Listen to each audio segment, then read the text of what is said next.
Attorney knows best. Intelligent interviews. Interesting insight. Intriguing information. Attorney knows best. Here's your host, Sean Bartley. 2, 3. Thanks for joining us on Attorney Knows Best. Today, I have the pleasure of speaking with the CEO of GiveUpMyTimeshare.com. A lot of you may be familiar with timeshares by having a good pitch, free dinner, or you're in the airport at some exotic location, be it Orlando or Cancun, and people are offering you an opportunity to come and check out their timeshares. Some of us has been lured into it because it sounds too good to be true. We know it's definitely good, and sometimes it is too good to be true. And today, Allie Olson, Alexandra Olson, CEO of GiveUpMyTimeshare.com, is going to share with you how to get out of those timeshare deals that have gone bad. Thanks for joining us today, Allie. Oh, thank you so much for having me. Good. Thank you so much for having me. Yes, it's great to join you, and it is one of those things that people love the idea of when they get started and often enjoy it while, they're using it, and then end up reaching a point where they go, I'm done with this thing, and find out that it's not that simple to just say you don't want it anymore. Right. It's not that simple. Sometimes they are good. I actually own a timeshare, and I'll share that story a little later on in our chat. But first things first, how are you surviving COVID-19, and are you doing well? Yes. So, before COVID, before the pandemic and everything shutting down, we were doing seminars at 55 plus communities, primarily going out and doing presentations being brought on by the HOA to educate the community. And so we did have about 40 seminars that had to be canceled in March and April. And of course, it was like, what are we going to do now, to continue getting the word out? And in a way, it's been a great blessing because we shifted our focus to digital marketing and created a webinar. So we're actually having a much wider reach and had a huge uptick in business, about 300% from the year before. And I think it's just that people are wanting to take care of things now. They had the time. And then they're also looking at a totally different future in travel. Yeah, I can imagine the uptick in time because, or uptick in client sales and client participation because nobody can travel. People are losing their jobs. They no longer have that disposable monthly income. But I was more concerned that you're doing well. I know your business is doing well and people need you, but I just wanted to check with you. And see yes, I managed to not, I did not get COVID. We got to the point of vaccines here, so we're good. And yes, my whole household stayed pretty much home for most of the year. So we avoided it, thankfully. And I just look forward to when things open up again. Yeah, it's hard to believe it's almost been a year. I can't believe it's like, bam, a year. It's almost over. Yeah, crazy. But yes, I know. My daughter just go ahead.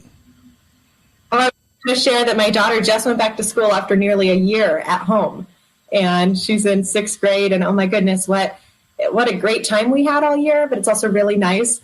Hopefully she doesn't see this or hear this, but nice to have her gone all day. It's amazing. I forgot what it was like to have all my time again. Yeah, to have your adult mom time, you need that to recharge your batteries without question. My wife needs it too.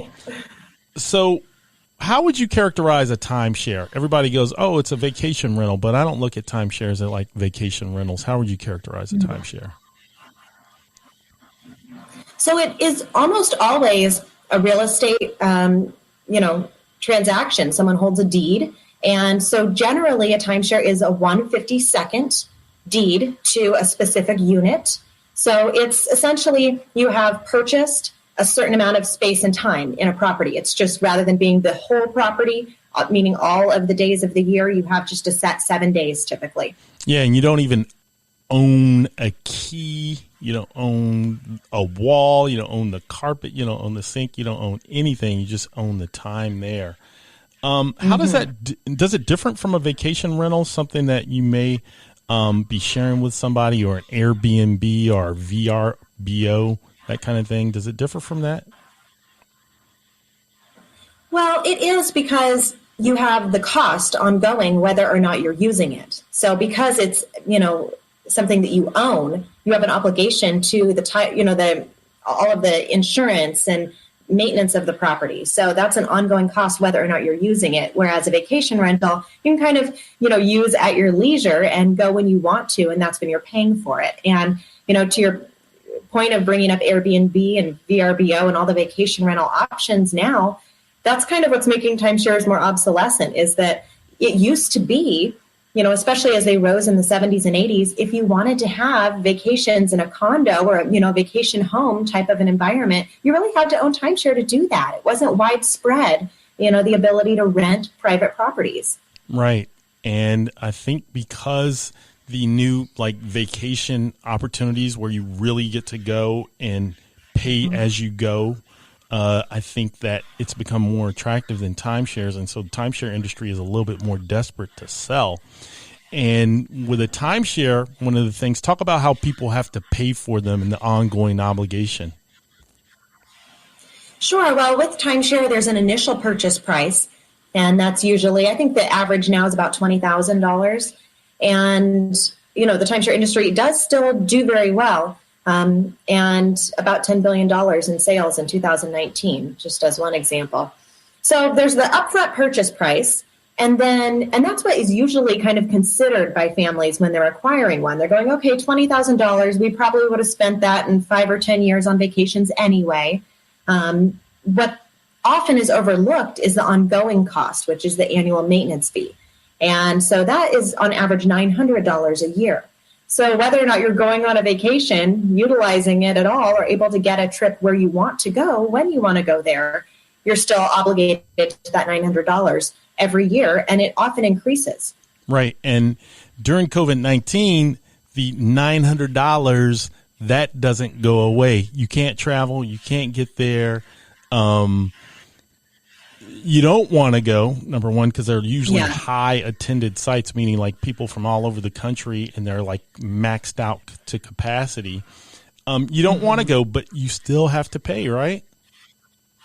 Yes. And I think that is why we had such a surge and why so many people are now looking at getting out of their timeshares. They might not have used it for a couple years prior and have been saving up the weeks or points that they own. But when that year, this last year when they couldn't go, the resorts weren't open and they still had to pay that bill when so many other bills were being flexible with them. And, they might not have even been paying their mortgage and they still were having to pay the timeshare maintenance fee. That's one of the things about the timeshare. It's like a mob boss. There was a movie, I think it was, is it Goodfellas, where Joe Pesci, he puts out, he goes, yeah, I can't pay. My kid's dying of in a hospital. It's like, screw you, pay me. That's kind of like what the timeshare is like. They don't care what's going on. You're going to pay them. You're the CEO, founder of GiveUpMyTimeshare.com. What was your spark that led you to say, hey, I could be of service to people? Was it because of something you went through, or just your general feeling of being a servant mindset, wanting to help people? So a combination. It started originally mulling around in my mind when I was selling timeshare. So I had almost a 15-year career selling timeshare. And, over that time, the sales practices did start to shift, and I was already, not willing to do a lot of the pitches that were making people successful. So it was, I was kind of starting to sour in the industry, even though I originally loved it. The last few years were tough because there are other options out there for travelers. It has made the sales practices just a lot more aggressive, and in some cases fraudulent, which I just wasn't willing to do. I had started out loving the industry when it was about, people having the best memories of their lives with the people that they love. And I think as I got older and understood a little bit more of, the lack of flexibility so many people were experiencing, I was looking at, gosh, what are people going to do? And then one day I had a past client come to me who was terminally ill, and he had been traveling the world with his son, loved his timeshares. He had 26 of them. And he came in and said, I need to get out of these. He doesn't want to inherit 26 timeshares and go without me. 26? And, yeah. So my thought was, okay, no problem. I will, do some searches. Let me find a company that you can go through that can help you. And, about the year before that, we stopped being able to take trade-ins. So had he come to me a year before, I would have been able to take them all off his hand, and he could have bought, a product that would expire in a few years or something like that, like through a transaction. We couldn't do that anymore. So I was very shocked when I started to do my research on who to refer him to, expecting to spend just a couple minutes online, quick Google search and find someone. And what I found was everyone wanted thousands of dollars up front. It was a sales pitch that, really mimicked the same sales pitch you would use to get someone into a time. Right, yeah. And that turned me off because my expectation was, these are probably professional services. We've all heard the radio ads. I'll jump online and, find a good one. Then you start looking at the reviews, the BBB, and it's frightening, the amount of fraud that has existed in the exit side of the exit side of it, right. I couldn't come up with a company that I felt comfortable referring. And it was definitely just a light bulb moment of, oh my gosh, if someone, gets it together to charge no money up front, offer it as a professional, straightforward service without a huge sales pitch, and focus on just educating people on their choices, then, I knew it would be successful, and it has been. Yeah, I'd like to go back to the sales pitch. So I own a timeshare in Cancun, Mexico. Well, me and my wife, we went to the Aventura Spa Palace in Cancun, Mexico. It was amazing. Okay. It was beautiful. And so we got the pitch when we got there, and I said, I'm not going to do it. But we fell in love with our honeymoon vacation, right? It was amazing. And the guy said, you look like a golfer. Come play on our championship course. But you have to do this timeshare presentation. So we did it, right? Yeah. And luckily, I was kind of leery. Being a lawyer, I was already leery of timeshares, but they gave us an opportunity to purchase weeks with no other obligation. So we just purchased some weeks. We finished purchasing the weeks, and I just haven't been back to Mexico since, and it's been 15 years. Okay. We still have it, and we haven't used it. But luckily for us, we didn't have the annual maintenance fee kind of package, right? But the sales pitch that they gave us, and some of the sales pitches that I've set through for a free meal, it's hard to say no, right? Usually it's a very attractive person like yourself, be it a man or a woman, right? And you guys are seasoned professionals, and it's hard to say no. And most of the practices, the sales pitches I've received were fair and they were ethical, right? But I have heard of some sales pitches that weren't ethical, and your impetus to start giveupmytimeshare.com was because the industry had skewed away from the high ethical standard that you had for yourself and led you to be a top salesperson. Can you give us an example of some of the pitches that you don't like? Sure. So there have been extremes that thankfully are being handled by, attorney generals and things. So some of the extreme examples would be, horror stories of people being issued fake stock certificates or, being told that they are getting out of the ownership if they buy up to a certain level. That's a popular one now.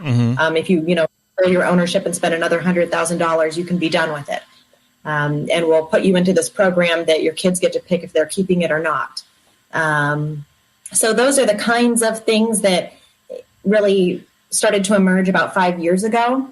And it changed the compensation plan so much as well, because you had people come in that weren't from the industry and were selling these huge deals, $100,000, $150,000 deals every day. And so obviously the companies had to adjust their compensation plans as well, which pushed the rest of the agents to be tempted to go there. It's a competitive field.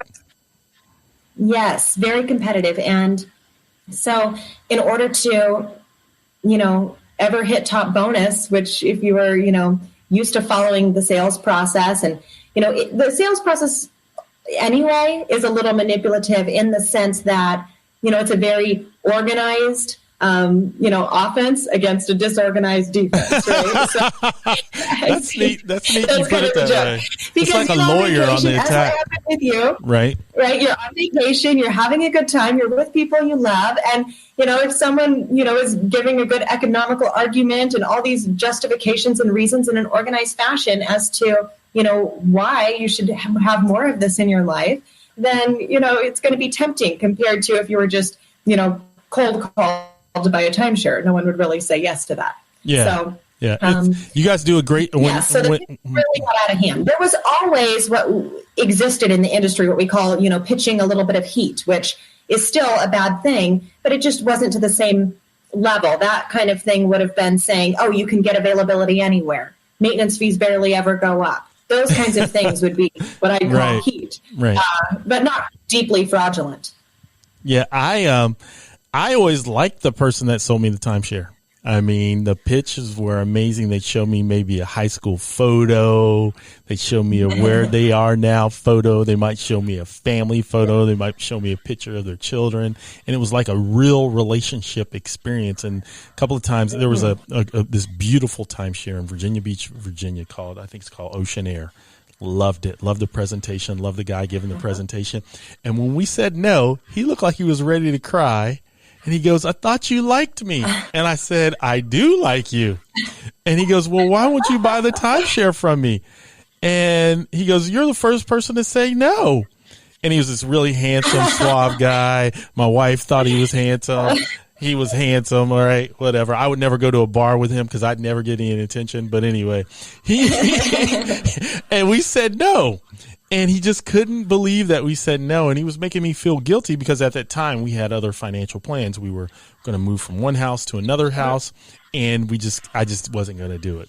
But we gave us a great meal, free gift certificate meal anyway. But he was ethical. It was just hard to say no. And I think you summed it up, Allie. You said an organized offense against a disorganized defense. You're like at a major disadvantage. I think that's perfect.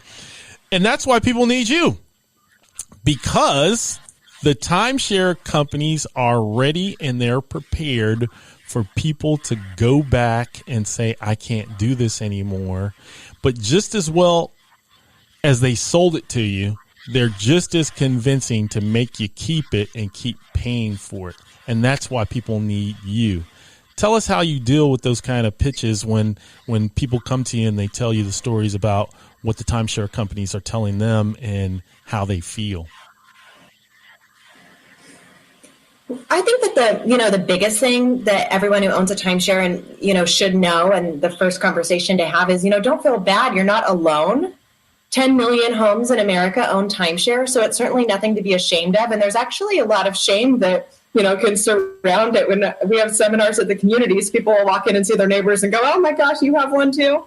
Yeah. And so it's the initial thing is get over the embarrassment. It's okay. You were sold it based on that you wanted to make memories with the people you love. That just means that, you care about your family and, we're motivated by that. So that is nothing to feel bad about. And hopefully there is some justification. Sometimes I'll walk clients through what I like to call a reverse economics, to feel a little bit better about the money they've put into it. It's like, well, what trips did you ever take with it? Because it's upsetting to have paid, 20, 30 grand to buy something, paid every year for it, and then to now pay to get out of it. Yeah. So, that never feels good. So sometimes if you can just look back and go, what trips did you take?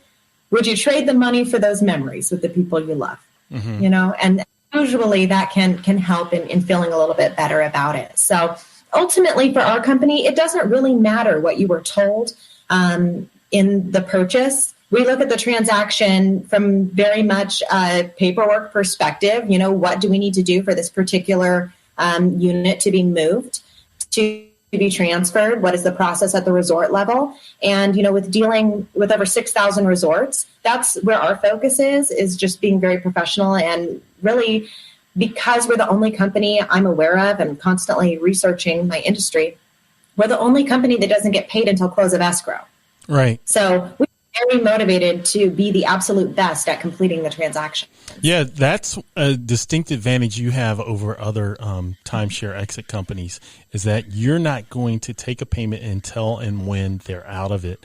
There is a company, and I'm not going to mention their names, but it begins with initials, and they're good at their infomercial and their local radio spots with regards to the timeshare. But I know you got to come out of pocket a great deal with them, and there's no guarantee for success. But a company like yours that says, hey, pay us when it's done, that's an extreme advantage for people that are already financially strapped, and that's why they're coming to you.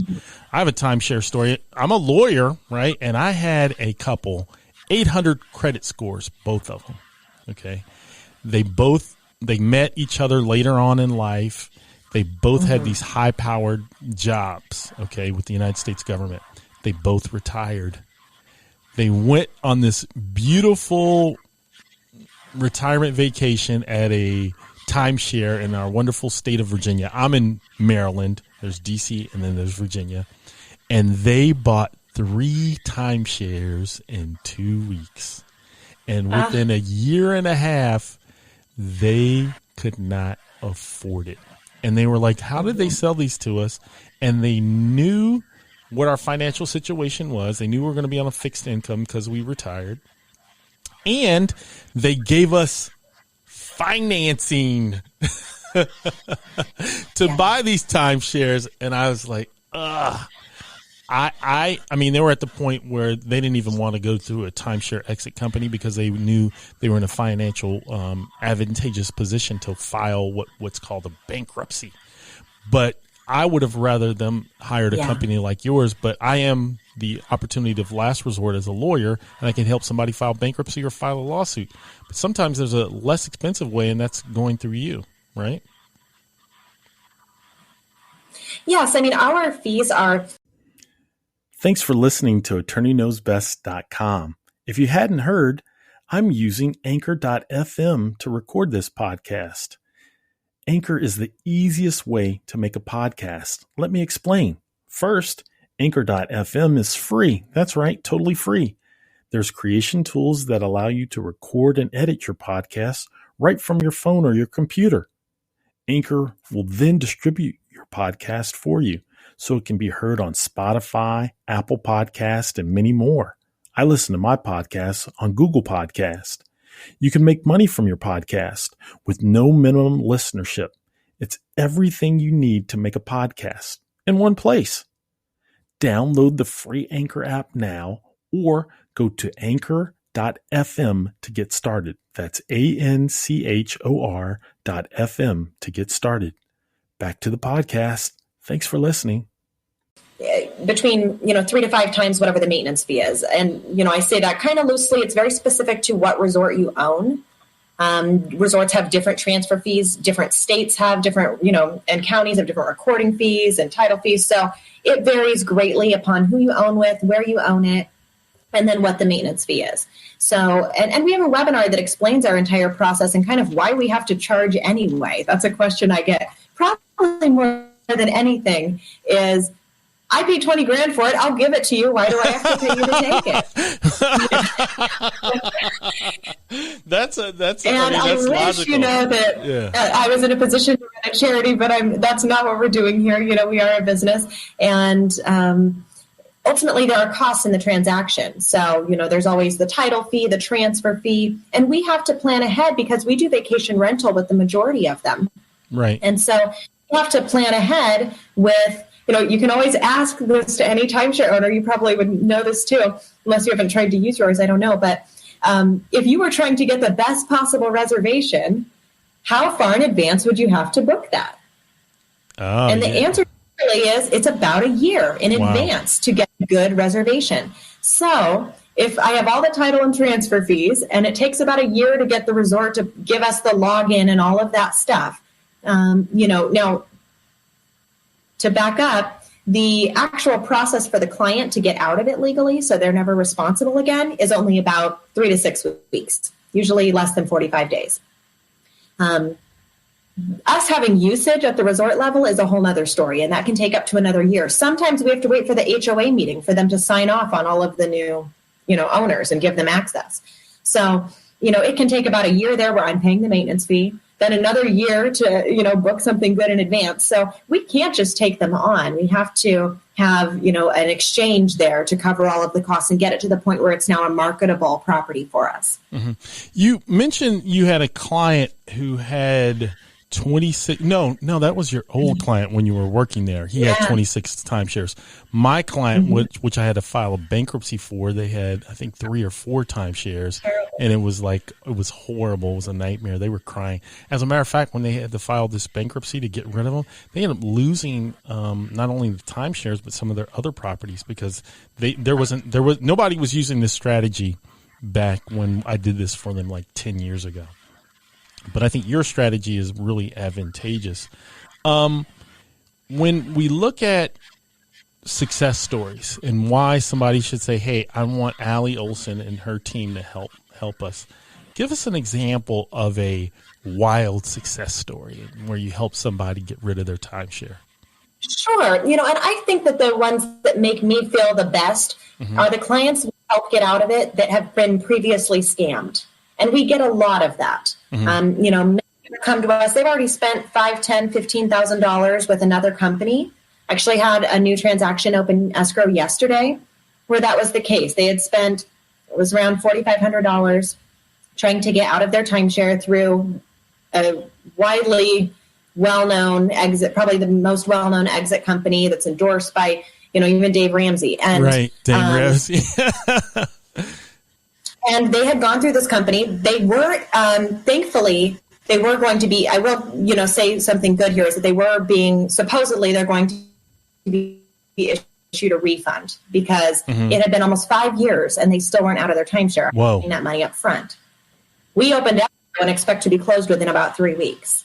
So, those are the kinds of clients that I feel so happy to help because they've been in a big saga and it's been like on and on with trying to get a hold of companies and trying to reach this person. Now they're not there anymore. And all this drama about it when it's a pretty straightforward transaction to transfer a timeshare. So there's just no reason for it to take years to get it done. So I'm really happy when we get someone who's been through a rigmarole trying to get rid of it and then we're able to take care of it.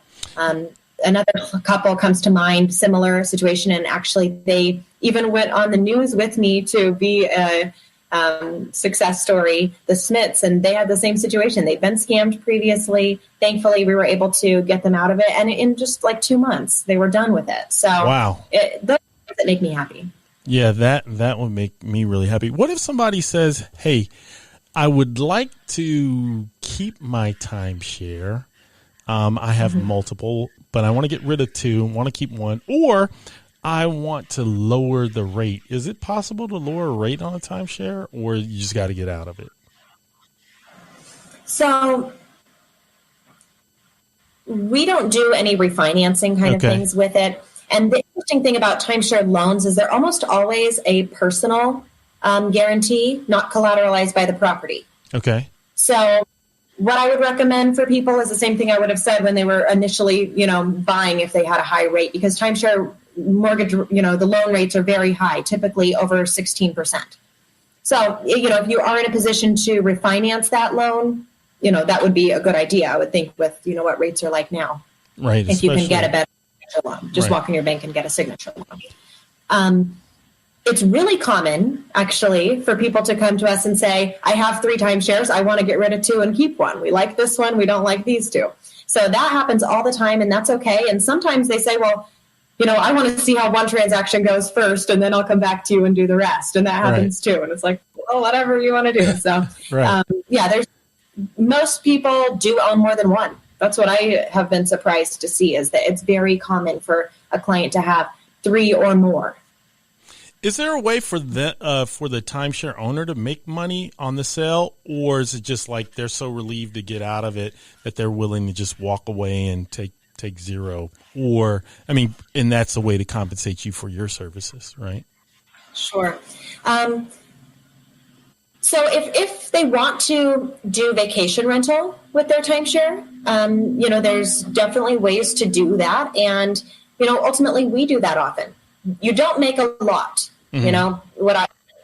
we tend, and we're very good at it, right? Like we put our reservations on over 60 different websites, have more staff on that side than on the exit side, actually, just handling all the vacation rentals. So that's a big part of our business. We net about 10% above what the maintenance fee is. Right. So what happens is a lot of people kind of look at it, and for the effort to, do Airbnb and VRBO and try to get, good at doing vacation rentals, to make $80 a year on their timeshare, and then it may or may not rent, usually isn't very appealing. Could you do it? Hypothetically, yes. And if you want to, do vacation rentals on your own with your timeshare, there's a new company actually out called Go Koala. They are trying to be like the Airbnb of timeshare. So that can be a site to look at.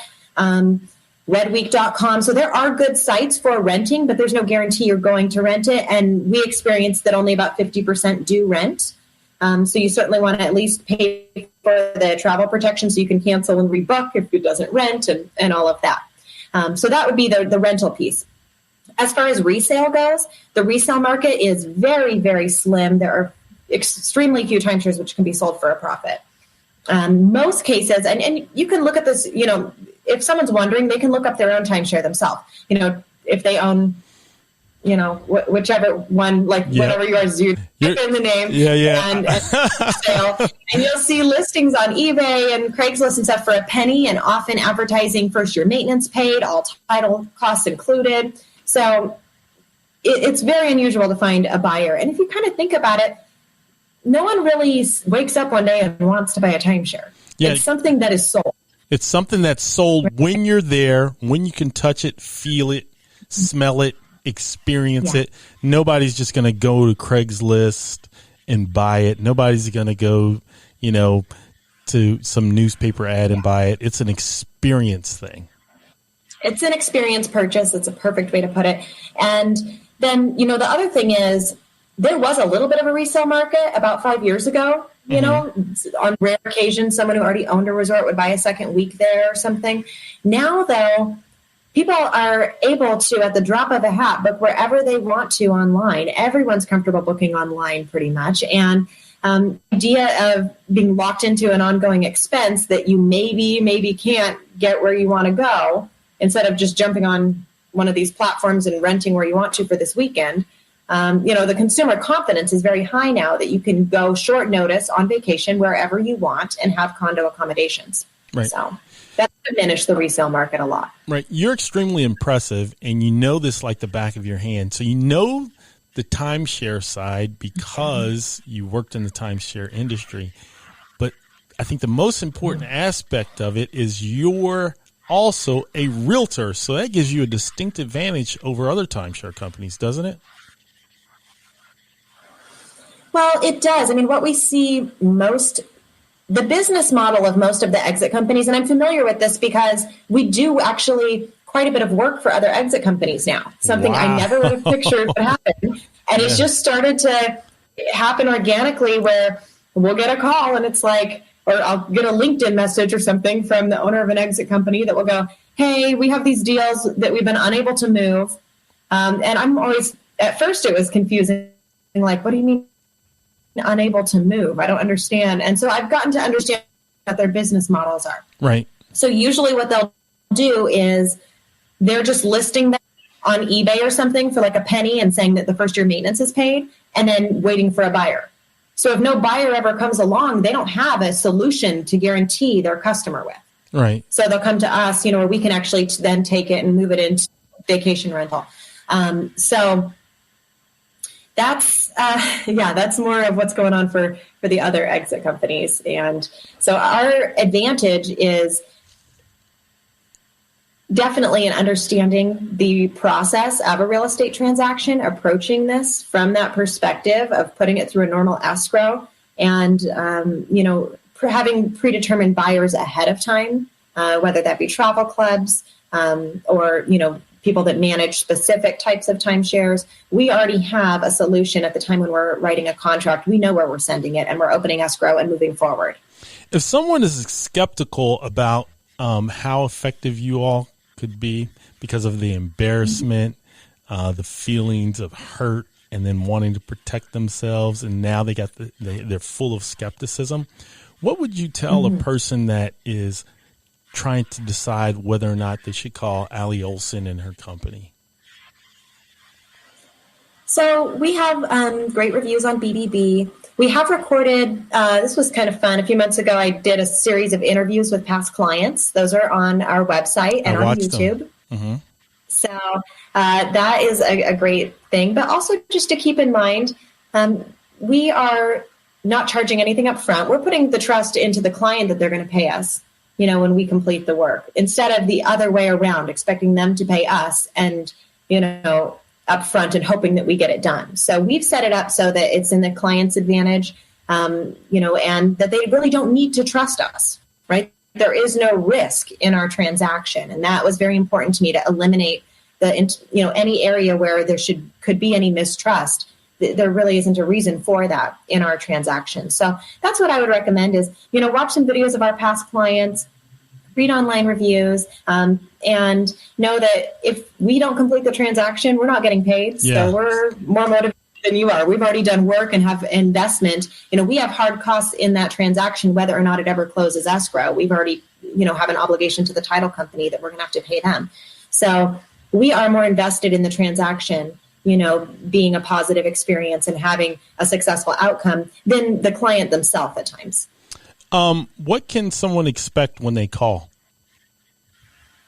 So when they first call in, the first thing that we recommend is to watch our webinar. Okay. Because otherwise, what I found is it can be a little bit of shooting in the dark. And a lot of times people don't know what they don't know, or they're not sure which questions to ask. And I know that anyone who's, starting to look at this and doing some Google searches is feeling overwhelmed, I'm sure, as I was when I started to look for it. So we have a great webinar that's just under 20 minutes. It gives a good overview. It kind of lays out the options. What are the scams to watch out for? So that's always our first advice. Watch the webinar. Make sure that you like our process, understand the process, and it delivers the information in a sequence that, lets the person be making an educated choice, which is important to us, that they're making an educated choice. From there, the next step would be contact their own resort. Make sure that their resort won't take it back for free. I would hate for someone to pay us transaction and then find out they could have gotten out of it for free with their resort. So, and the resorts will say yes to some people and no to others. So it's, some only will do it if you're in, financial distress and are going to show like bank statements and that kind of stuff. And others just will take it back. I mean, it's infrequent, but I like that mental box to be checked, just because what if, a month later you're happy you're out of it, and a month later you're walking down the street and run into a neighbor who goes, oh yeah, I called the resort and they took it back for free. So we don't want that to happen. So those are the two things. First of all is, watch the webinar, contact your own resort and make sure they're not going to take it back, so that when we have our, consultation, we are really just going over facts at that point. What is the maintenance fee? Who's on title? It's a very quick and easy process. Sometimes clients, come to our site or call us and they're in escrow the next day. So it's kind of a matter of watching the webinar, submitting the correct info. Once we know the resort and what the maintenance fee is, we can get the client out a quote within minutes, so they know exactly what is the total that they would pay. They don't need to go through all that. We don't have all this talking and sales pitch and stuff about it. It's like, okay, well, this is what you own. This is what it costs to get the deal done. We don't negotiate whatsoever on our pricing.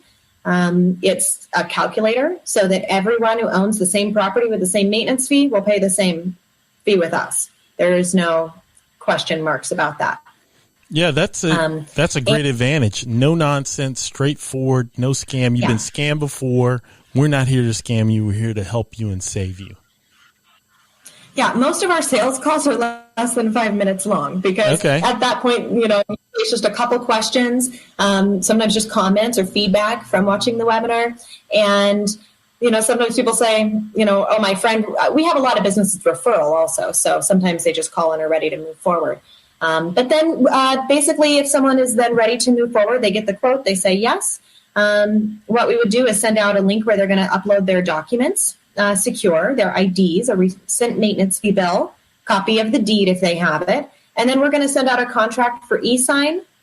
Escrow opens. In a few weeks, they get contact from the title company with the new deed, which they'll need to get notarized signatures on. And then, pop it in the prepaid FedEx that we send with, and then it closes escrow. That's awesome. I mean, I think that's the greatest timeshare exit strategy going.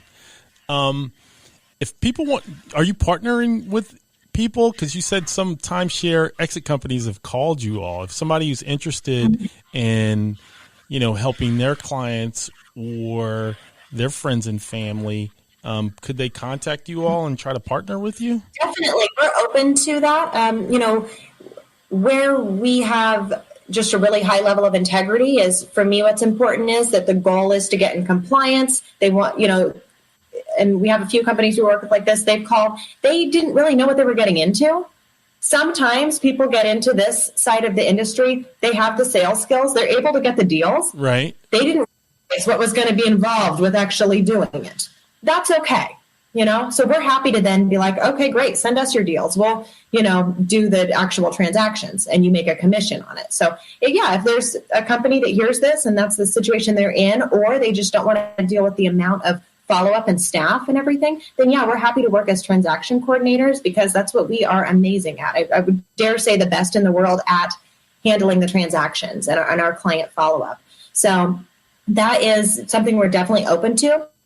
What I'm not open to, where we would have an ethical line, would be, if someone is just perpetuating the issue. Right. If they're not, getting into a place where they now understand, okay, this is what we have to change in our sales process to not have people waiting a year to get out of them, to kind of learn and grow as they work with us. So.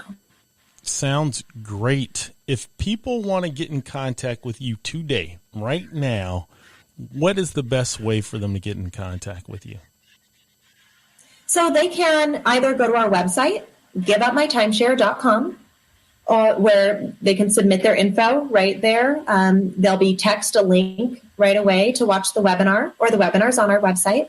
You can also just call 833-344-8387 is our main line. And, someone always answers, and then you'll be able to ask any questions. We'll send you out the webinar and gather your info that way. So, they can call, they can email. We're on Facebook, we're on Instagram, whatever platforms, we're very responsive. So, just a Google search, Give Up My Timeshare, and or even Allie Olson Timeshare, you'll find us. Oh, that's cool. So you can help everybody who's trying to get rid of a timeshare, right? Everybody. And you're open to it. We won't take on a file that we don't feel we could be successful with, because we're putting money into the file and then not get paid. Right. So if there's any reason I thought a transaction couldn't be done, I would say so, and just say regretfully we can't do it. There are a couple developers now where we're, and I'd love to not single them out on a show, but there are a couple rare instances. Where I would have to say, we're not working with them now, just because sometimes the timeline is so long. I don't want to open a file and have, our team working on it for a year. There's rare cases where we just can't get it done in a timely manner, and I don't, take it on in that case. That's very unusual, maybe one in a couple thousand clients. So we don't give away many. So that's pretty much it. We don't work with open loans. So even though most timeshare loans are a personal guarantee, not collateralized by the, we still have the business decision where it's like, that's just a little sticky. I don't want anyone confused thinking that they were getting out of their loan going through us. So we don't do any of the mortgage cancellation, that kind of stuff. It has to be paid in full, and all parties on title have to be in agreement. I had one situation where a divorced couple, he came to us and said, she's good with it. I don't know if they had an altercation in between. Whatever happened, she wasn't willing. Right. While she eats, no problem. Once it came time to have a notarized signature by her, now we had and we were able to complete the transaction because she was not, in fact, in agreement with it at all. So all parties on title have to know about it, be in agreement, and they're going to have to sign, in front of a notary. So proving their identity. So those are the things that would hold up a transaction. Not many. Not many. Yeah. I think it's a great option. And when I saw your website and your bio, I was like, I have to talk to her because I have stories to share and clients who probably who might possibly benefit from your services, where it'd be more cost efficient for them. But like in my instance, where people still owe the debt and they still owe the loan, those are instances where they need the attorney to come in and say, all right, let me look at these documents and let me see how I can help them. Well, and with what has gone on in the industry in the last 5 years, I wouldn't be surprised if there really is fraud in some of those situations. Mm-hmm. So, you can always call me if you were wondering about, hey, I'm hearing about this sales. Because I could probably tell you, I know that pitch, all right. Like, you pick it up as you're around it, and you know what the people who are selling too much are saying. Right. Yeah. So I have a friend who works in the timeshare industry, and he is a natural salesman. He used to sell automobiles, and then he moved over to the timeshare industry. He's a good guy, but he can pitch, right? He creates the experience. He's highly likable. He's handsome. He's nice. He's kind. But I don't think he does anything unethical. But their pitch is persuasive, and they hire persuasive people to get it done. Well, thanks for spending time talking with me today. It was a privilege to talk to you, especially a CEO who's helping people and serving the overall timeshare community. People can definitely benefit from you. If your team is like you, they're going to just enjoy talking to your team, and then they're going to get the added benefit of getting financially straight by getting rid of these timeshares that can be a burden to them. Mm-hmm. Yes. Thank you so much for having me. And yes, if anyone is watching and wants help, we're here. We're glad to help them. And I really appreciate all your insight also in your, funny stories of it's always nice to talk to someone who owns a timeshare, knows about it, went through it, and it's like, yeah, I remember what happened to me too. So that's always interesting. So one more time, your website again and your phone number. It's giveupmytimeshare.com. And our phone number is 833-344-8387. Hey, thanks, Allie. You did a great job, and people are going to benefit from you. I trust you, and I know our audience will too. Call Allie as soon as you can. All right, thanks. Did a great job. Attorney knows best. Intelligent questions. Interesting interviews. Informative insights. Attorney knows best. Attorney knows best.